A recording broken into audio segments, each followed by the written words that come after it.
2003 ಕೃಷಿಗೆ ಬಂದ್ವಿ. ಸುಮಾರು 7 ಬೆಳೆಗಳು ಕಂಡ್ವಿ. ಬೆಸ್ಟ್ ಫಾರ್ಮರ್ ಅವಾರ್ಡ್ ಸಿಕ್ತು. ಆಮೇಲೆ ವಿಜಯ ಕರ್ನಾಟಕದ ಅವಾರ್ಡ್ ಸಿಕ್ತು. ಇಲ್ಲಿ ತಾಲೂಕು ಅವಾರ್ಡ್ ಸಿಕ್ಕಿದ್ದು.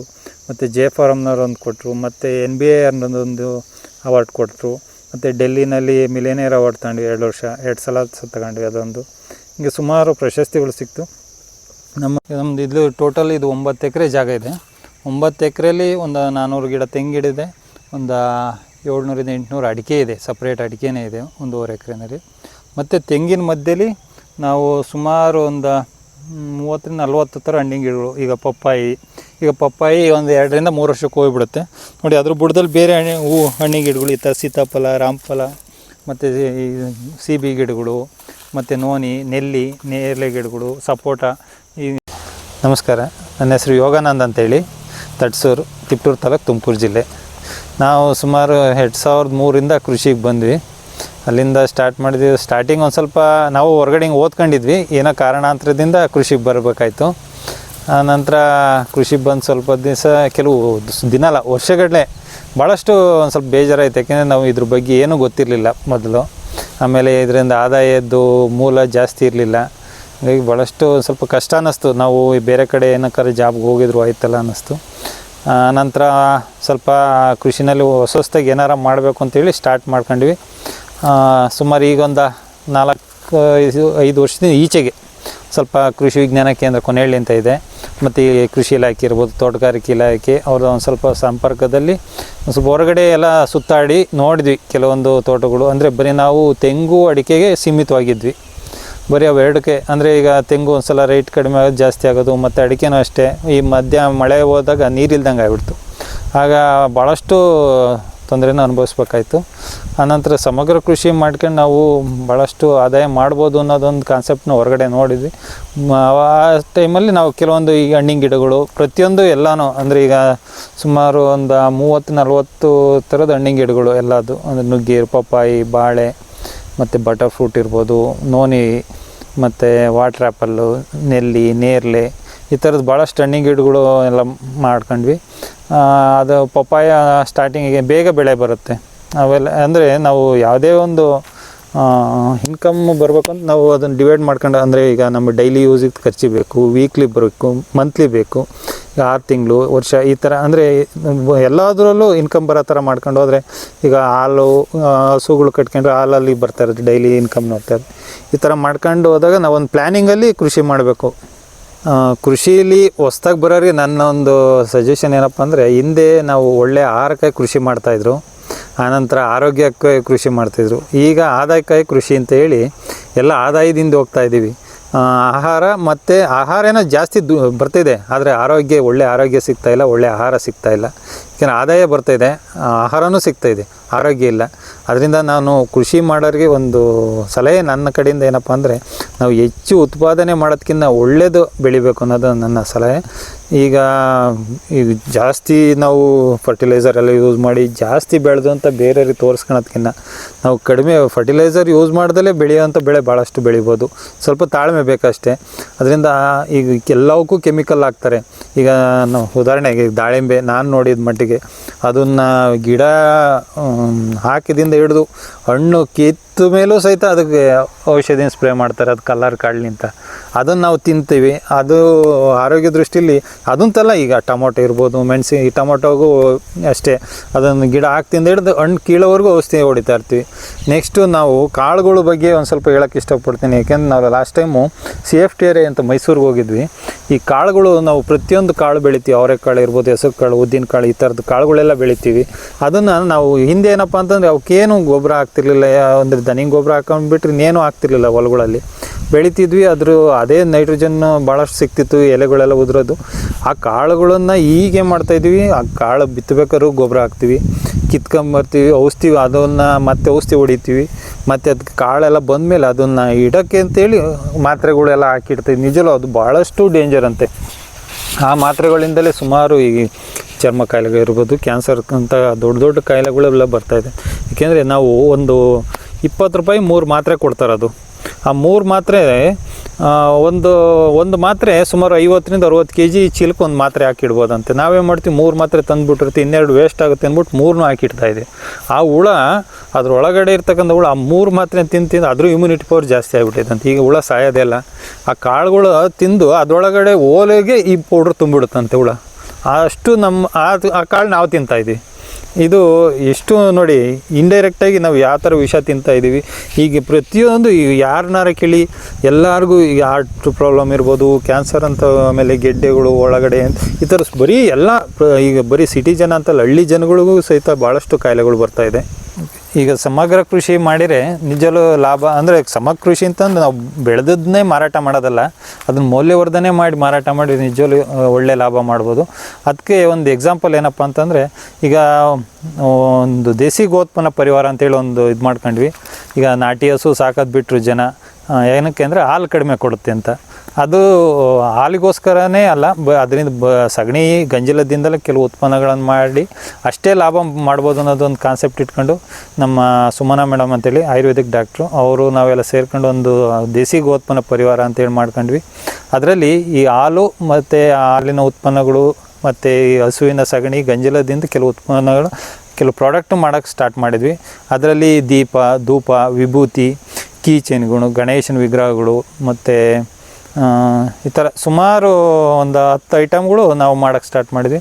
ನಿಜವೂ ಒಂದು ನಾಟಿ ಹಸುವಿನಲ್ಲಿ ನನ್ನ ತಿಳಿದ ಮಟ್ಟಿಗೆ ಈ ಥರದ್ದು ಉತ್ಪನ್ನಗಳು ಮಾಡಿ ವರ್ಷಕ್ಕೆ 1 ಲಕ್ಷ ರೂಪಾಯಿ ಇನ್ಕಮ್ ತಗೋಬೋದು ಏನು ಆರಾಮಾಗಿ. ಯಾಕೆಂದರೆ ಹಾಲಲ್ಲಿ ಈಗ 1 ಲೀಟ್ರ್ ಹಾಲು ಕೊಟ್ರು ಡೈಲಿ 50 ರೂಪಾಯಿ ಅಂತಂದ್ರೂ 2 ಟೈಮಿಂದ 2 ಲೀಟ್ರ್ 100 ರೂಪಾಯಿ ಸಿಗುತ್ತೆ. ಆ ಥರ ಸಗಣಿ ಗಂಜಲದಿಂದಲೂ ಈ ಥರ ಅಂದರೆ ವಿಭೂತಿಗಳು ಮಾಡೋದ್ರಿಂದಲೂ ಮತ್ತು ದೀಪಗಳು, ಈಗ ದೀಪಗಳು ಅಂದರೆ ದೀಪಾವಳಿ ಟೈಮಲ್ಲೆಲ್ಲ ಸಖತ್ ಡಿಮ್ಯಾಂಡ್ ಇರುತ್ತೆ. ಧೂಪಗಳು ನಾವು ಡೈಲಿ ಅದನ್ನು ಯೂಸ್ ಮಾಡೋದ್ರಿಂದ ಅದು ಮೊಸ್ಕಿಟೋ ಕಾಯಿಲೆ ಥರ ವರ್ಕ್ ಮಾಡುತ್ತೆ ಮತ್ತು ನಮ್ಗೆ ಹೆಲ್ತ್ಗೂ ಒಳ್ಳೆಯದು. ಅದ್ರ ಯಾವುದೇ ರೀತಿ ಸೈಡ್ ಎಫೆಕ್ಟ್ ಇರೋಲ್ಲ. ಮತ್ತು ಬೆರಣೆಗಳು ಮಾಡೋದು, ಅದರಿಂದ ಅಗ್ನಿಹೋತ್ರಗಳು ಮಾಡೋದ್ರಿಂದ ಈಗ ಭಾಳಷ್ಟು ಉಪಯೋಗ ಇದೆ.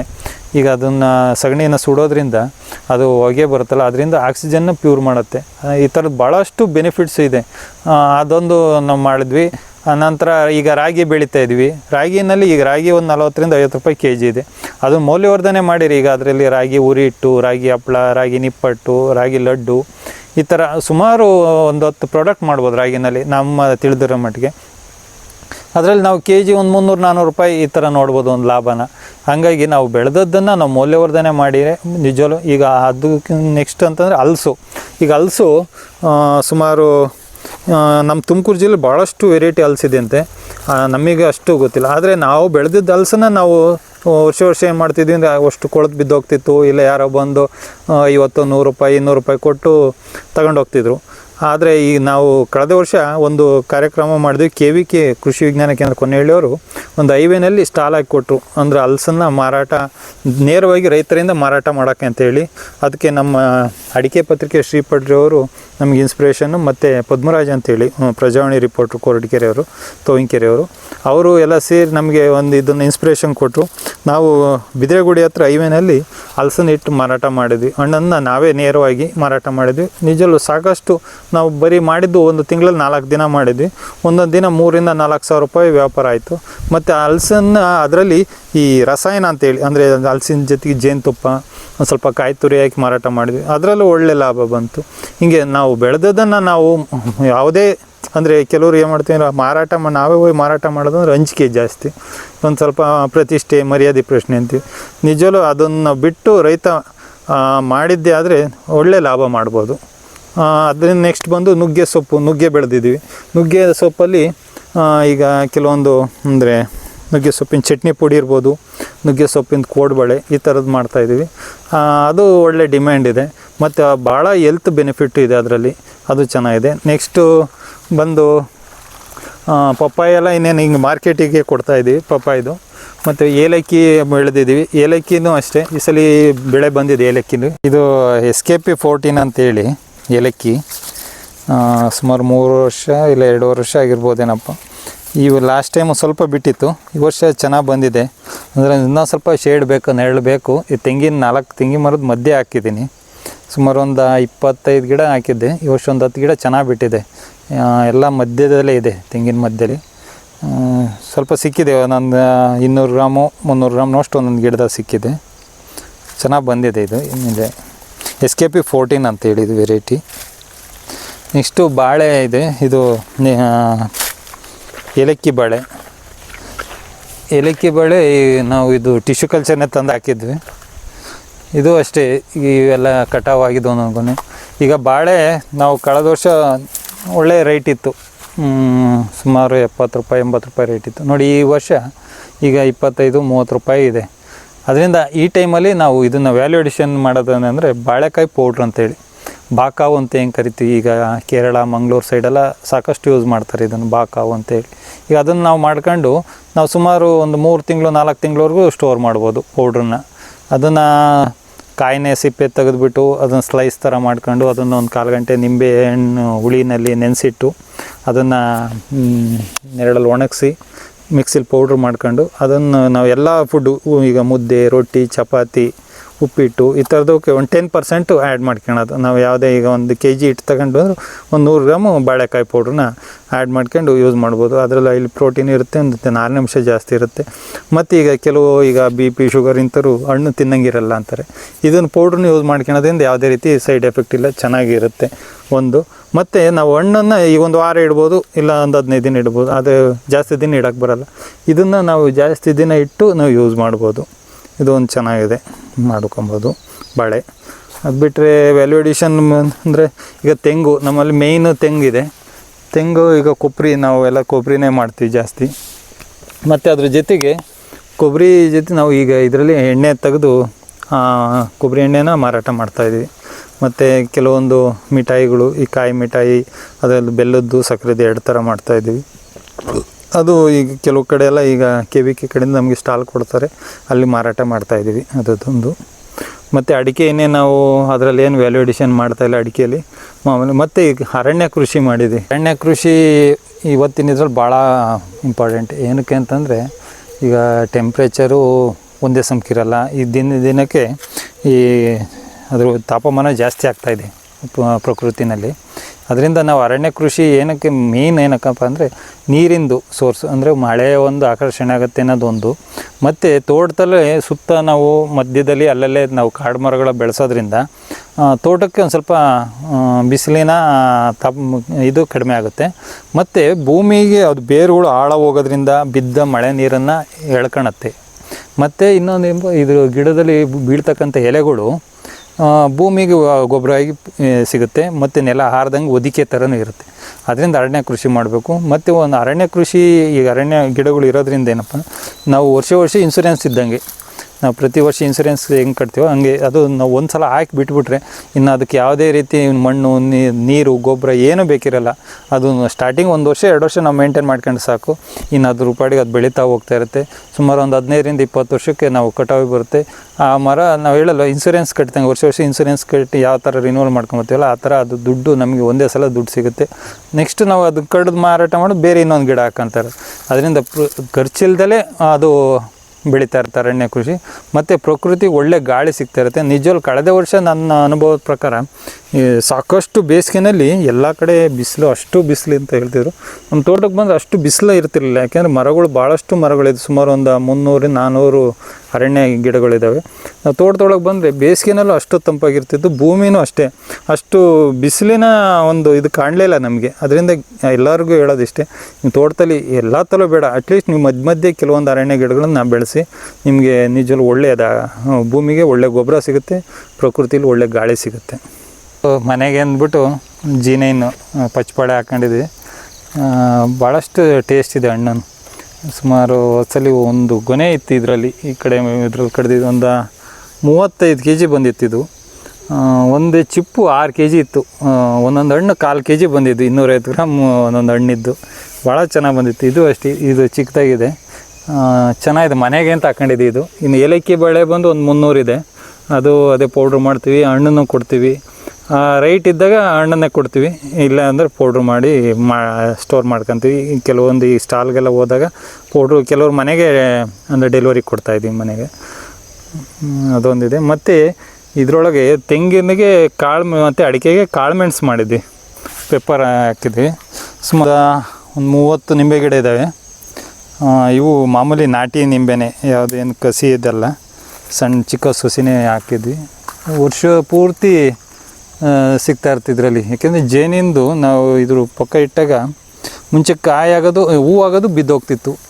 ಜೇನು ಬಾಕ್ಸ್ ಇಟ್ಟು ನೋಡಿದ್ವಿ ಲಾಸ್ಟ್ ಟೈಮ್ ಸುಮಾರು 200-300 ಕಾಯಿ ಸಿಗ್ತಿದ್ದು ಒಂದರಲ್ಲೇ. ನೋಡಿ ಈಗಲೇ ಇದು ಕಾಯಿ ಇದೆ, ಈಗಲ್ಲ ಮತ್ತೆ ಹೂ ಆಗ್ತಿದೆ ಅಲ್ಲೇ, ಮತ್ತೆಲ್ಲ ಹೂ ಸ್ಟಾರ್ಟ್ ಆಗಿದೆ. ಇಲ್ಲೆಲ್ಲ ಎಲ್ಲ ಕಾಲದಲ್ಲೂ ಸಿಗ್ತಾ ಇರ್ತು ಹೂ. ಅಂದರೆ ಈಗ ನಾವು ಮನೆ ಬಳಕೆಗೆ, ಮಾರಾಟಕ್ಕೆ ಎಲ್ಲದಕ್ಕೂ ಮಾಡ್ತಾಯಿದ್ವಿ ಇದನ್ನು. ಮತ್ತು ಕಿತ್ತಲೆ ಇದೆ, ಸುಮಾರು ಒಂದು 10-12 ಕಿತ್ತಲೆ ಹಾಕೊಂಡಿದ್ದು ಮನೆಗೆ ಅಂತೇಳಿ. ಮತ್ತು ಎಳ್ಳಿಕಾಯಿ ಇದೆ.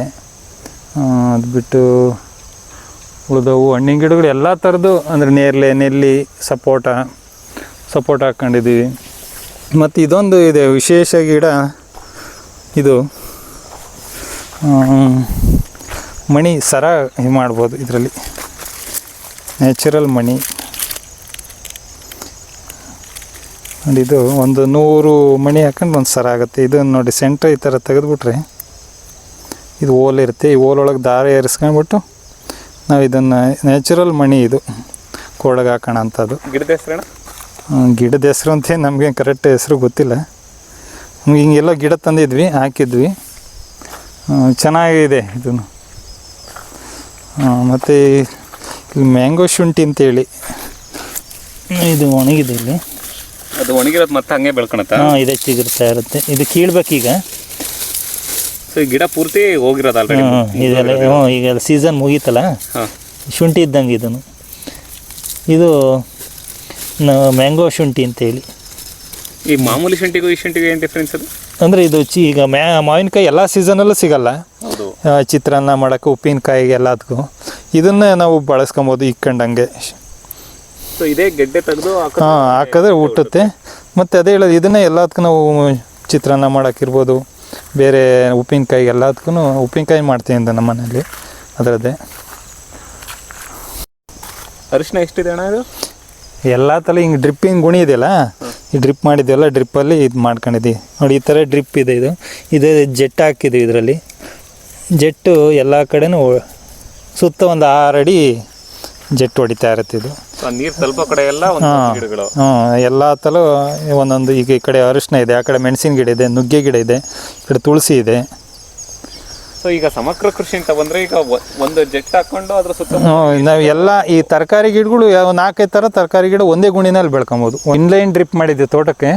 ಇನ್ಲೈನ್ ಡ್ರಿಪ್ ಒಂದು 1/2 ಇಂಚ್ PVC ಹಾಕ್ಬಿಟ್ಟು ಮೇಲ್ಗಡೆ ಈ ಥರ ಕಪ್ಪುದು ಪಾಲಿಥಿನ್ದು ಇದು ಕಪ್ಪು ಪೈಪ್ ಹಾಕ್ಕೊಂಡಿದ್ದು ಮೇಲೆ ಎತ್ಕೊಂಡಿದ್ದೀವಿ 1/2 ಇಂಚು.